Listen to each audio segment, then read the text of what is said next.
The biggest lie you will hear when you're attending any kind of educational institution, and it doesn't matter if this is primary school, high school, graduate, undergraduate, what have you, is this course or this school or education in general isn't about memorizing and regurgitating information.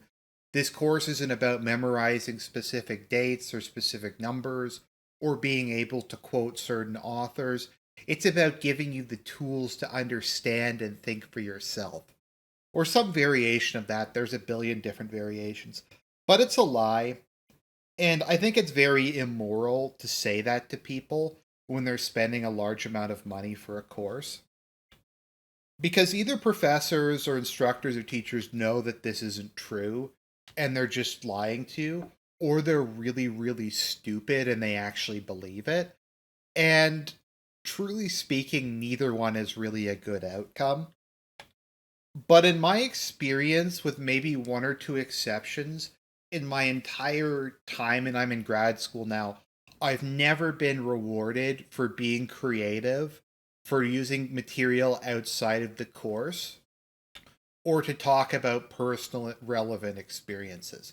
Even if they ask you for these things, you will get penalized. And maybe other people have different experiences. I've had like a couple, but I'd say in 90% of cases, any deviation from the course material will get you in big trouble and you'll get a bad grade as a result of it. The number one complaint that I have received on every assignment that I've done over the years in which I've gotten a bad grade, or I've got an okay grade, but I probably should have gotten a better one given the quality of the paper, is you didn't make enough direct references to course materials. So a lot of courses now are doing discussion posts. So they'll be like, they'll give you a topic or some questions and they'll like talk about how this is relevant to you. Because I'm doing a more practical focus master's. So it's like, talk about a situation in the workplace where this happened. And if you talk about a situation in the workplace where it happened, you'll lose marks. What you're supposed to do is just post direct quotes from the whatever the particular readings were from that week and maybe say, yeah, my workplace was exactly like, post the quote in, and you'll get an A for doing that. In As I said, I find in about 90% of cases that is true. If you reference something, a problem I have is I tend to reference like historical things. Like we're doing a course on leadership or management styles, and I was talking a bit about like Hannibal and the art of war, like knowing yourself and knowing other people, and German and Soviet doctrinal differences in World War II. And they're like, look, you can't talk about that. You just have to talk about, you have to quote the reading. It doesn't matter that you're actually applying something outside of the class in the shorter and more coherent fashion. That's based on the readings. You just have to be able to quote it. And part of that is they will give you like over 100, maybe like 200 pages of readings a week. It's a slight exaggeration, but not by a lot. And you're supposed to read the entire thing. And it's a got ya game. And they'll be like, oh, what did this author say? What is this theory? And they'll just throw like reams of this garbage at you. And it's not even that all of it's bad. And I just want to be clear, this isn't a specific attack on the ideological component about university. I'm not even going to get into that because I don't think that's really the primary problem with it. That it's left wing, or I guess maybe in some universities it's more right wing. The issue I think is the type of education, the way it's structured, and the type of people that it tries to produce. And this kind of gets back to maybe the second biggest lie that they'll tell you: I'm not here to babysit you. If a professor or a teacher at any level says that, they're lying to your face and they're a bad person for saying it. That's the entire purpose of any kind of education. I think actually grad school and universities worse for this, is to make sure you did the readings. That's really what they're there for. They're not really there to teach you anything. They're not there to like really help you along, with a few exceptions. Their purpose by the university is to assign you readings to make sure you read them and to bell curve the grades. Which is why what they'll do is they will put, if you've ever done a multiple choice test, they'll put a bunch of questions on it that have multiple correct answers or are kind of subjective. So like a question might be worded, the impact of Japan's post World War II economic policies were, and it'll be like, brought about the Japanese miracle and led to huge amounts of growth in a short period of time, led to the lost decade of the 90s, led to the most expensive country to live in the world, or something like that. And all three statements will be true, but they will penalize you because in some reading somewhere, like page 5, paragraph 2, sentence 3, they said a specific one. But no, that's how exams are marked, in my experience at least. Anytime I've gotten a bad mark on an exam, it's because, and sometimes it's even like very normal words. Like I remember in political science, I talked about neoconservatism on an exam. And they're like, what is neoconservatism? We didn't cover that in this course. Or just like really basic historical things, or just basic talking about other countries. But that's just the mindset. And I find what it leads to is, and I'm sorry to bring a meme into this, but it's very accurate, is the whole NPC thing. I mean, you could argue people are naturally NPCs, but I think university makes it a lot worse because it so punishes people deviating from memorization and repeating course material. And it's not even good material. I mean, it would be one thing if it was like good quality material, but it's generally speaking not really. That I think it just makes them incapable. If they had any ability to think creatively, it completely destroys it. And it makes them completely dependent upon just reading other stuff, not being able to react to different situations. And I find it just promotes an extremely sycophantic um, respect for authority for the sake of respecting authority kind of attitude. That I think is that's where a lot of the NPC behavior comes from.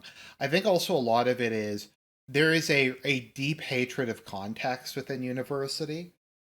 They will just list things and then not provide any context. I know this was like a frequent issue, and I would often like get in trouble, or the prof would get angry at me for trying to provide context.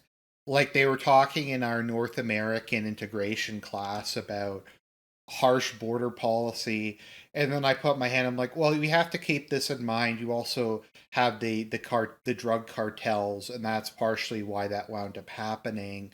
And you can think it was a proportionate response or not, but I think you have to kind of give the more full explanation.